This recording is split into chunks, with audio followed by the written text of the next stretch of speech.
अभ्यास की online classes में आपका स्वागत है। पिछली कक्षा में हम बात कर रहे थे आवेशों का वितरण, और हमने बात किया था कि आवेशों का वितरण तीन प्रकार का होता है। एक हमारे पास होता है रेखीय आवेश वितरण, एक होता है पृष्ठ आवेश वितरण और एक होता है आयतन आवेश वितरण। रेखीय आवेश वितरण से संबंधित एक परिभाषा होती है रेखीय आवेश घनत्व। क्या होती है? होती है रेखीय आवेश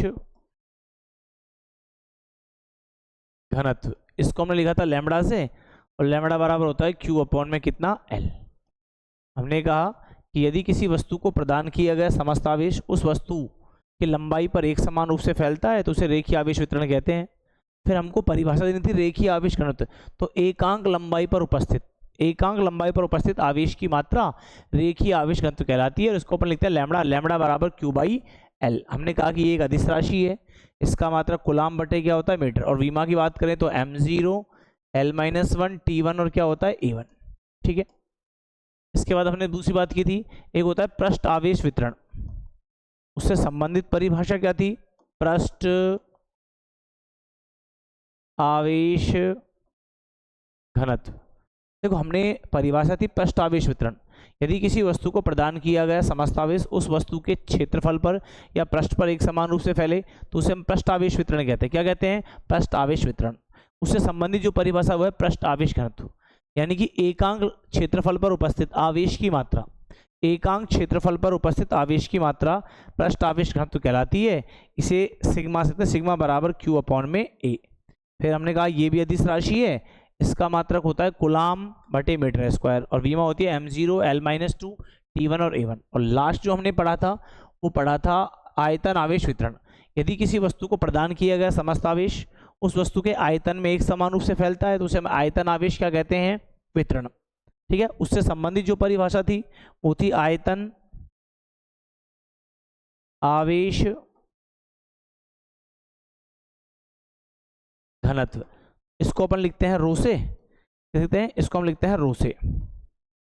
रो इज इक्वल टू होता है क्यू अपॉन में वी। क्या परिभाषा हुई? किसी वस्तु के एकांक आयतन में उपस्थित आवेश की मात्रा क्या कहलाती है? आयतन आवेश घनत्व कहलाती है। इसे रो से रो बराबर क्यू बाई ए। ये भी अदिश राशि, इसका मात्रक होता है कुलाम बटे मीटर क्यूब। अगर वीमा की बात करें तो m0 l-3 t1 और क्या होता है a1। इतनी बात अपन ने कर ली थी। अब देखिए, हमको पढ़ना है एक्चुअली गाउस का नियम। तो गाउस का नियम पढ़ने से पहले हमको पढ़ना है विद्युत फ्लक्स। क्या पढ़ना है? विद्युत फ्लक्स। देखिए क्या पढ़ना है? विद्युत फ्लक्स। तो हेडिंग तो हमारे पास है इलेक्ट्रिक फ्लक्स यानी विद्युत फ्लक्स। अब देखो, इस विद्युत फ्लक्स को पढ़ने से पहले अपन को एक टॉपिक है छोटा सा, वो देखना है, क्योंकि वो विद्युत फ्लक्स में हमको काम आने वाला है। उस टॉपिक का नाम है क्षेत्रफल सदिश। टॉपिक का क्या नाम है? क्षेत्रफल सदिश। क्या नाम है? क्षेत्रफल सदिश। तो देखिए, हमने पढ़ा है किसी भी आकृति का क्षेत्रफल जो है, यदि किसी भी आकृति के क्षेत्रफल को हम कैलकुलेट करें तो जो उसका क्षेत्रफल है वो हमेशा कैसी राशि होती है? सदिश। तो किसी भी आकृति का क्षेत्रफल सदिश के रूप में प्रदर्शित करें तो उसे अपन कहते हैं क्षेत्रफल सदिश। क्षेत्रफल सदिश को हम लिखते हैं ए वेक्टर से, या तो लिखते हैं ए वेक्टर से या लिखते हैं एस वेक्टर से। क्षेत्रफल जो सदिश है, तो क्षेत्रफल तो हम जानते हैं किसी भी आकृति का जो क्षेत्रफल है वही कहलाता है। और अगर हम सदिश की बात करें तो किसी भी आकृति के क्षेत्रफल सदिश की जो दिशा होती है वो हमेशा पृष्ठ के क्या पाई जाती है? लंबवत। क्या पाई जाती है? लंबवत। अब देखो, हमारे पास दो प्रकार की आकृतियां हैं। एक होती है खुली हुई आकृतियां, जैसे अगर हम बात करें जैसे व्रत, तो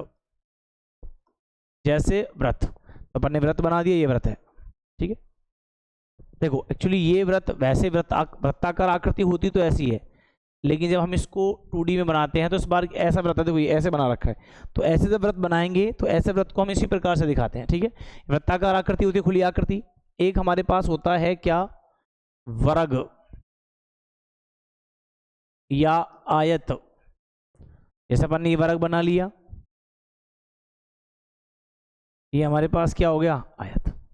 तो जितनी भी खुली हुई आकृतियां हैं इनमें जो क्षेत्रफल सदिश होता है उसकी दिशा हमेशा पृष्ठ के लंबवत या तो बाहर की ओर मिलेगी या क्या मिलेगी? अंदर की ओर। जैसे अगर हम इसकी बात करें तो हमारे पास ये है, तो इसमें देखो ये पृष्ठ ऐसे है, तो इस पृष्ठ की लंबवत दिशा इस प्रकार से होगी, या तो इधर आएगी तो ए, या तो लंबवत बाहर की ओर ऐसे आएगा, इधर हो सकता है बाहर की ओर, या ऐसे करें अपन देखो इस प्रकार से तो इधर भी आ सकता है डी ए, कहाँ आ सकता है इधर, तो लंबवत बाहर की ओर हो सकती है या तो ऐसे।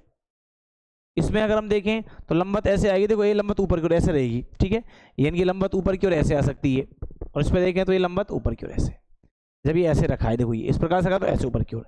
तो जो हमारे पास खुली आकृतियां हैं उनमें विद्युत जो क्षेत्रफल सदिश है उसकी दिशा हमेशा पृष्ठ के कहाँ रहेगी, लंबवत, कहाँ पे, बाहर की ओर, या हो सकती है अंदर की ओर। हो सकता है कि हमारे पास ये आकृति है तो उस पर विद्युत क्षेत्र की जो दिशा, विद्युत क्षेत्र में जो क्षेत्रफल सदिश है उसकी दिशा कहाँ आ सकती है, अंदर की ओर। ये तो अपन बात कर रहे हैं खुली हुई आकृतियों के लिए, ठीक है। जैसे अगर हम बात करें तो देखो ये हमारे पास कोई किताब है, ये हमारे पास मान लो आया था, अगर हम इसकी बात करें तो ऐसे रखा है तो इसकी जो दिशा आएगी लंबवत या तो ऊपर की ओर ऐसे आएगी, या अंदर की ओर कहाँ आएगी, नीचे की ओर। अगर ये ऐसे रखा है तो देखो लंबवत इस प्रकार से आ सकती है बाहर की ओर, या लंबवत कहाँ आ सकती है, अंदर की ओर। इस प्रकार से हम कह सकते हैं ऐसे रखा है, अगर इस प्रकार से रखा होगा तो लंबवत बाहर की ओर ऐसे आ सकती है, या लंबवत अंदर की ओर ऐसे आ सकती है, ठीक है। ये हमारे पास था। अब देखो अगर हम बात करें बंद आकृतियों, अगर हम बंद आकृतियों की बात करें तो बंद आकृतियों में आता है जैसे घन, जैसे मेरे पास क्या आता है, घन, ठीक है। देखो ये अपन ने घन बना लिया,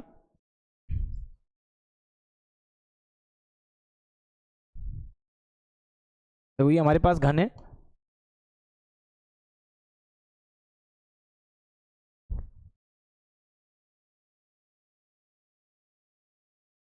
देखिए ये हमारे पास घन है, घन, घनाभ,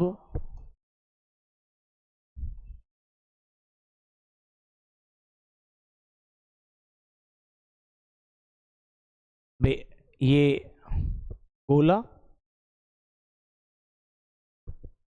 या हम बात करें बेलन, क्या बात कर सकते हैं, बेलन, भी हमारे पास बेलनाकार आकृति है। तो ये जो बंधाकृतियां होती हैं, इन बंधाकृतियों में क्षेत्रफल सदिश की दिशा जो होती है वो हमेशा पृष्ठ के लंबवत बाहर की ओर पाई जाएगी। जैसे ऐसे बात करते हो इस पृष्ठ पे लंबवत बाहर ऐसे आएगा, इस वाले पृष्ठ पे लंबवत बाहर डी इधर आएगा, इस पृष्ठ की बात करें तो लंबवत कहाँ आएगा, बाहर की ओर ऐसे ए वेक्टर, इस पे लंबवत कहाँ आएगा, बाहर की ओर नीचे ऐसे। और ये जो अंदर और बाहर वाला प्रश्न है इस पे अंदर बाहर की ओर आएगा, इस पे यहाँ पे देखो इस पे आएगा तो लंबवत ऐसे दिखाएंगे ए वेक्टर, इस पे ऊपर, इस पे नीचे, इस पे इधर। तो जितनी भी बंद आकृतियां हैं तो उन बंद आकृतियों में क्षेत्रफल सदिश दिशा होती है वो हमेशा पृष्ठ के कहाँ पाई जाती है, लंबवत केवल बाहर की ओर। और अगर खुली हुई आकृतियां जैसे वृत्त है, त्रिभुज है, वर्ग है, आयत है, तो उनमें लंबवत बाहर की ओर ही मिल सकती है और लंबवत कहाँ मिल सकती है, अंदर की ओर।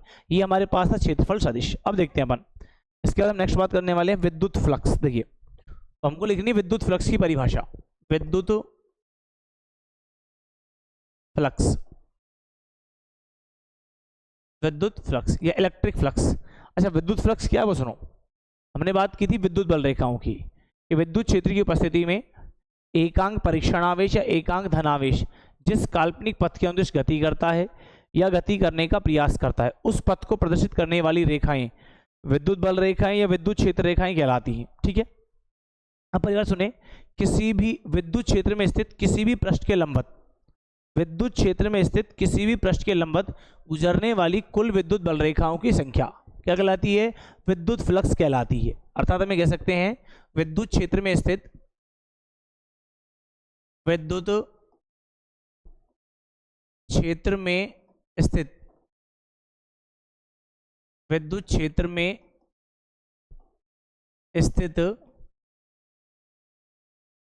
स्थित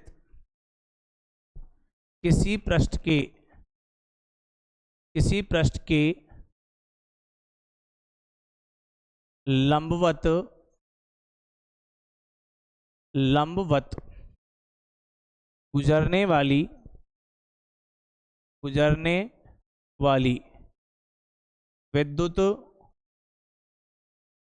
वाली विद्युत बल रेखाओं की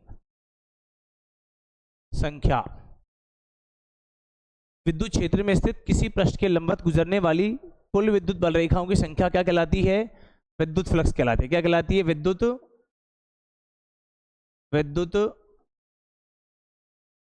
फ्लक्स कहलाती है। इसे किससे लिखते हैं, फाई से। कैसे लिखते हैं, फाई से, ठीक है। ये तो इसकी जनरल सी परिभाषा है। अगर हम दूसरी परिभाषा की बात करें तो एक परिभाषा और है, विद्युत क्षेत्र की तीव्रता, विद्युत क्षेत्र की तीव्रता ई वेक्टर, विद्युत क्षेत्र की तीव्रता ई वेक्टर और क्षेत्रफल सदिश ए वेक्टर का अदिश गुणनफल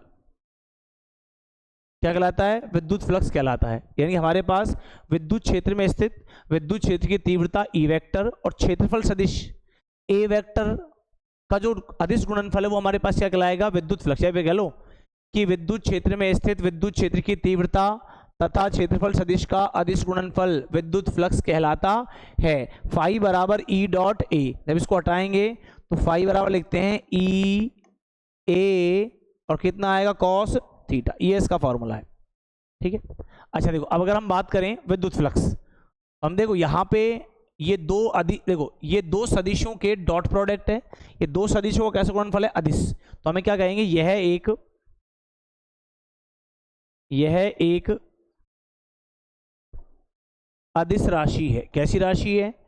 यह एक अदिश राशि है। दूसरा अगर हम बात करें, कैसी राशि है बेटा? यह एक अदिश राशि है।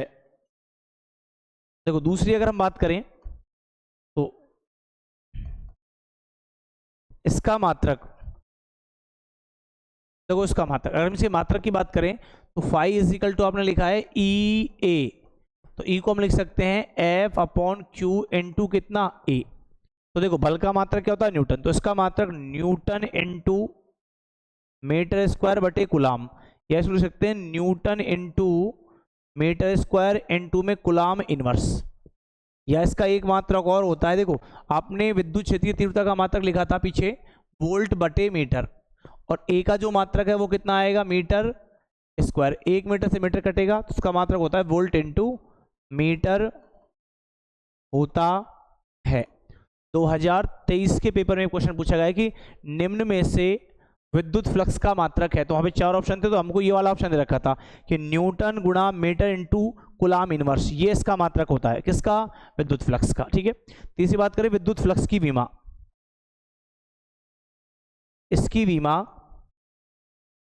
इसकी विमा ये होती है। देखो अगर हम बल की बात करें, देखो बेटा यहां से अपन देखते हैं बल, तो बल की विमा होती है m1 L1 T-2, ये तो बल की विमा हो गई। आगे आ रहा है हमारे पास ए, क्षेत्रफल की विमा होती है L स्क्वायर। हम बात करें आवेश की तो A1 T1, तो फाइनली हो जाएगी m1 L3 T-2, ये तो ये हो गई। और बटे में कितना? अच्छा T माइनस, और बटे में कितना आएगा? A1 और कितनी आएगी? T1। यदि इसको एक साथ लिखें तो m1 L3 T-3 और A-1, ये मेरे पास इसकी किसकी विमा होती है? विद्युत फ्लक्स की, ठीक है। तो ये हमारे पास विद्युत फ्लक्स की बात हुई। हमने क्या कहा कि विद्युत क्षेत्र में स्थित किसी भी पृष्ठ के लंबवत गुजरने वाली कुल विद्युत बल रेखाओं की संख्या विद्युत फ्लक्स कहलाती है। या दूसरा हमने लिखा विद्युत क्षेत्र की तीव्रता E और क्षेत्रफल सदिश A का अदिश गुणनफल क्या कहलाता है? विद्युत फ्लक्स कहलाता है। अर्थात फाई बराबर E डॉट ए। देखो इसको अपन लिखें तो फाई इज इक्वल टू आएगा E डॉट, इसको हल करेंगे तो ये आएगा ई ए और कितना आएगा? Cos theta. अब तुम देखो जैसे ऐसे को देखो, हमारे पास ये पृष्ठ कोई ऐसे रखा है तो विद्युत क्षेत्र तो बिल्कुल सीधा आएगा ई वेक्टर, तो ऐसे, और ये पृष्ठ जब इस प्रकार से होता ऐसे तो डी ए इधर आता। अब ये थोड़ा झुका हुआ है तो इसका ए आएगा इधर, ये आएगा ए वेक्टर, तो यहाँ पे जो थीटा आएगा वो ये आएगा, इसलिए हमने इसको लिखेंगे फाई बराबर ई ए कॉस थीटा। समीकरण नंबर 1। हमने कहा था यदि हमारे पास किसी भी फॉर्मूले में कॉस आता है तो हम 3 कंडीशन अप्लाई करते हैं। पहली कौन सी करते हैं? थीटा बराबर 0। दूसरी कौन सी करते हैं? थीटा बराबर 90। और तीसरी करते हैं थीटा बराबर 180। तो यहाँ पे हम 3 कंडीशन अप्लाई करेंगे। देखो पहला करेंगे स्थिति फर्स्ट, जब ई वेक्टर एवं ए वेक्टर एक ही दिशा में हो। हाँ भाई, जब ई वेक्टर एवं ए वेक्टर क्या हो? एक ही दिशा में हो, अर्थात थीटा बराबर कितना आएगा? 0 डिग्री। देखो ये हमारे पास कोई पृष्ठ इस प्रकार से रखा है, ई भी इधर है, ई वेक्टर भी इसका, और ए इस प्रकार से कोई पृष्ठ है, ऐसे कोई पृष्ठ है तो यहाँ पे लंबा दिशा इधर आएगी तो ए भी इधर आएगा। इसका मतलब थीटा कितना आएगा? 0। तो तब विद्युत फ्लक्स फाई बराबर आएगा ई ए कॉस 0। तो फाई बराबर आएगा ई ए, और कॉस 0 का मान कितना होता है 1, तो ये आएगा अधिकतम, इसको लिखेंगे मैक्सिमम। ठीक है, तो यह है फ्लक्स धनात्मक एवं अधिकतम होता है। यह फ्लक्स धनात्मक एवं क्या होता है, अधिकतम होता है, और इसे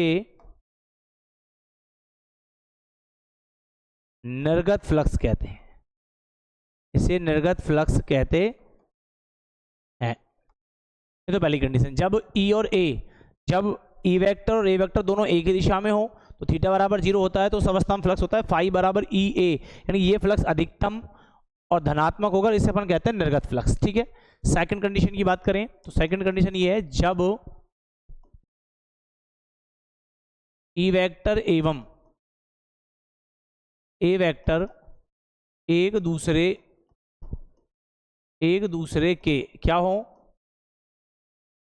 लंबवत हो। क्या हो, लंबवत हो, अर्थात थीटा बराबर कितना आएगा, लंबवत है तो बेटा 90। अच्छा, लंबवत में कैसा डायग्राम हो, देखो इस बार ये पृष्ठ ऐसे रखा है, पृष्ठ ऐसे रखा है इस प्रकार से, तो लंबवत दिशा या तो ऊपर की ओर ऐसे आएगी या आएगी नीचे की ओर।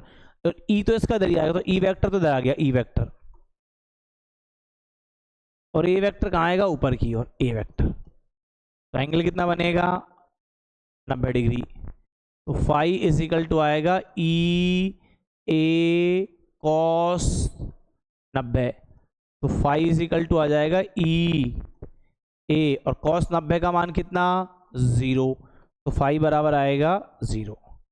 जब विद्युत क्षेत्र की तीव्रता ई वेक्टर और क्षेत्रफल सदिश एक दूसरे के लंबवत हैं तो उसका जो विद्युत फ्लक्स होता है वो हमारे पास कितना होता है, 0। तीसरी बात हम करें,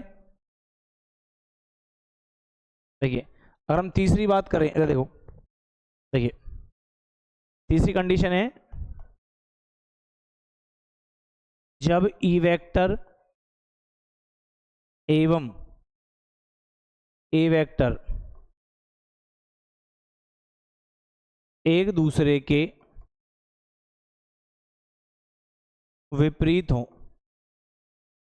जब ई वेक्टर एवं ए वेक्टर, जब ई वेक्टर एवं ए वेक्टर एक दूसरे के विपरीत हो, विपरीत है तो थीटा बराबर कितना आएगा बेटा, 180 डिग्री।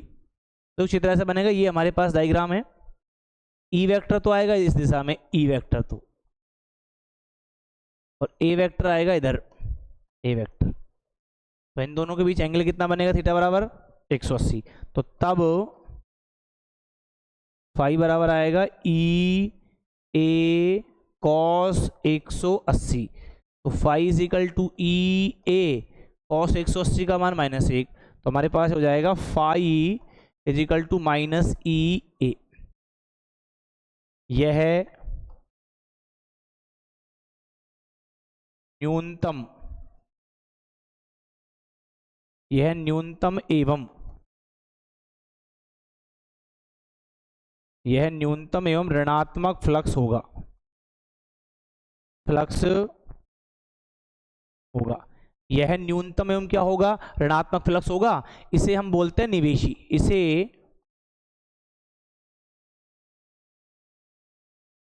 निवेशी या प्रवेशी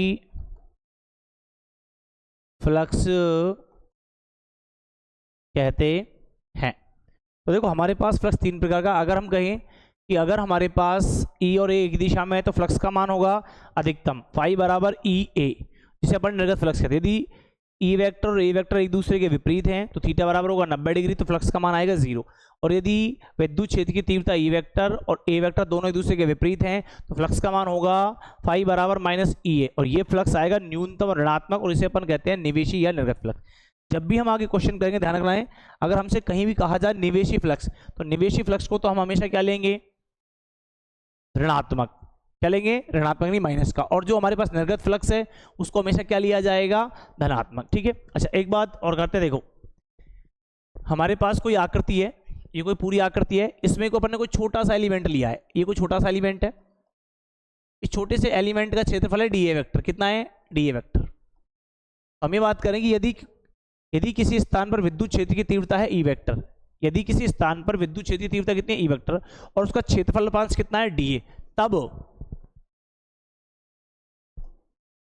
अल्पांश से संबंधित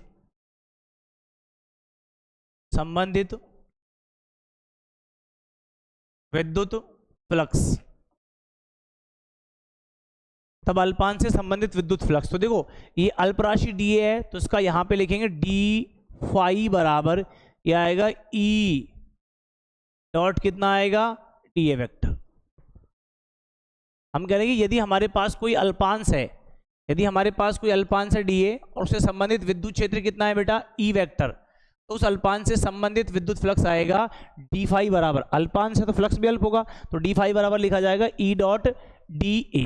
ठीक है, अगर आपसे कोई कह दे कि यदि हमें अल्पांश की राशि दी गई और संपूर्ण राशि चाहिए तो हम इसका क्या करेंगे समाकलन लिखेंगे। अतः इस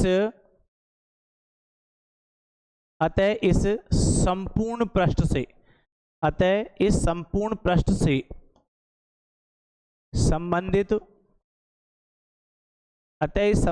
संबंधित विद्युत फ्लक्स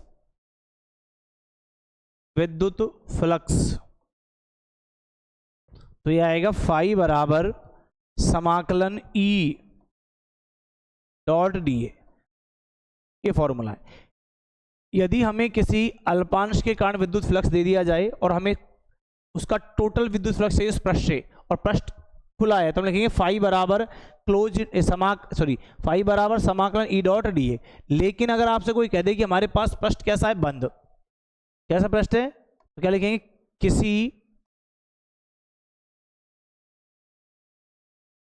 किसी बंद पृष्ठ के लिए, तो किसी बंद पृष्ठ के लिए विद्युत फ्लक्स, तो किसी बंद पृष्ठ के लिए विद्युत फ्लक्स आएगा फाई बराबर ये आएगा क्लोज इंट्रिकल ई डॉट कितना डी ए। और यही फॉर्मूला हमको काम में आना क्योंकि गाउस का जब हम नियम पढ़ेंगे तो गाउस का नियम बंद पृष्ठ पे लागू होता है। अगर बंद पृष्ठ पे लागू होता है तो वहां पर हम बंद पृष्ठ से संबंधित विद्युत फ्लक्स की बात करेंगे तो विद्युत फ्लक्स आएगा फाई बराबर close integral E dot D A. इस प्रकार से हम फ्लक्स की बात कर सकते हैं। अब हमको एक फ्लक्स का छोटा सा क्वेश्चन देखना है जो हमारे एनसीईआरटी में है, वो देखें जरा। क्वेश्चन ये है, सुनिए। एक समान विद्युत क्षेत्र, क्या है हमारे पास कोई एक समान विद्युत क्षेत्र है, एक समान विद्युत क्षेत्र ई वेक्टर, कितना मान है ई का, तो देखो ई वेक्टर दे रखा है अपन को 3 × 10³ आई कैप न्यूटन बटे कूलाम पर विचार कीजिए कि एक समान कोई विद्युत क्षेत्र इसका मान कितना 3 × 10³ आई कैप न्यूटन पर कूलाम पर विचार कीजिए। इस क्षेत्र का 10 सेंटीमीटर भुजा के वर्ग से उस पार्श्व से जिसका तल एक्स जेड तल के समांतर है गुजरने वाला फ्लक्स क्या है। एक तो ये, दूसरा इसी वर्ग से गुजरने वाला फ्लक्स कितना है यदि इसके तल का अभिलंब का मतलब है डी ए वेक्टर यानी क्षेत्रफल सदिश, क्या है क्षेत्रफल सदिश, उस अक्ष के साथ 60 डिग्री का कोण बनाता है। तो देखो हमारे पास दिया है ई और दे रखे वर्ग की भुजा, तो वर्ग की भुजा है स्मॉल ए बराबर कितनी है 10 सेंटीमीटर, मीटर में कन्वर्ट करेंगे तो 10/100, इट मीन्स 1/10 मीटर। हमको चाहिए वर्ग का क्षेत्रफल, तो वर्ग का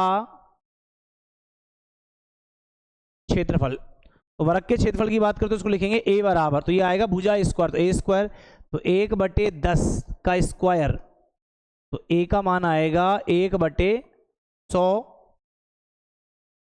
1/ कितना जाएगा 100, 1/100 मीटर स्क्वायर, तो ए बराबर लिख सकता हूं मैं 10⁻² मीटर स्क्वायर। ये तो इसका मान आ गया। अब हमको दिशा देखनी, दिशा क्या करा है कि इसका पार्श्व देखो ये ऐसे देखा रखा है मैंने, ये है एक्स, ये वाई और ये मेरे पास कौन सा तल है जेड। तो इस बार जो हमारे पास कोई वर्ग है वो इस प्रकार से रखा है, देखिए कैसे रखा है, ऐसे रखा है कि ये हमारे पास y है, ये क्या है z, तो ऐसे कोई रखा है। देखो ये तो हमारे पास कौन सी अक्ष हो गई, ये अक्ष तो हमारे पास कौन सी है y, और ये जो अक्ष आपको दिख रही है ये कौन सी है z। तो इस बार ये जो तल है ये इस प्रकार से रखा है, ठीक है, इस प्रकार से। और जब इस प्रकार से रखा होगा तो जो हमारे पास क्षेत्रफल सदिश है उसकी दिशा लंबवत आएगी ऐसे। तो अगर लंबवत दिशा देखें तो ये तल तो हो गया y, ये हो गया z, तो यहाँ पर जो क्षेत्रफल सदिश है वो कौन से अक्ष पे आ रहा है, x अक्ष पे। कौन से अक्ष पे आ रहा है, x पे। तो x अक्ष की अनुदिश जो दिशा आएगी वो आएगी आई कैप। तो इस बार जो हमारा वर्ग है वो देखो ऐसे रखा है, यहाँ पे a इस प्रकार से रखा होगा ऐसे, a यहाँ से तल देखो ऐसे, ये ऐसे रखा है, a ऐसे रखा है करके, यहाँ से ऐसे ऐसे तल रखा है देखो। तो यहाँ पर देखो ये तो हमारे पास हो गया कौन सा, ये तो y अक्ष पे हो गया, और ये जो भुजा है z पे। तो यहाँ तल जो बचेगा तल इस प्रकार से, तो लंबवत क्या आएगी a, तो इसका a वेक्टर आएगा इधर, यानी कौन सी अक्ष पे आएगा, x पे। तो हमारे पास a तो है ही, तो a वेक्टर बराबर मान तो है 10 की घात -2, और अगर हमें क्षेत्रफल सदिश राशि है और दिशा की अगर बात करें तो इस प्रकार से रखिए दिशा, तो a आ रहा है x अक्ष पे, किस पे आ रहा है, x अक्ष पे। तो x अक्ष पे कौन सा सदिश आएगा, i कैप, तो ये आ जाएगा मेरे पास i कैप।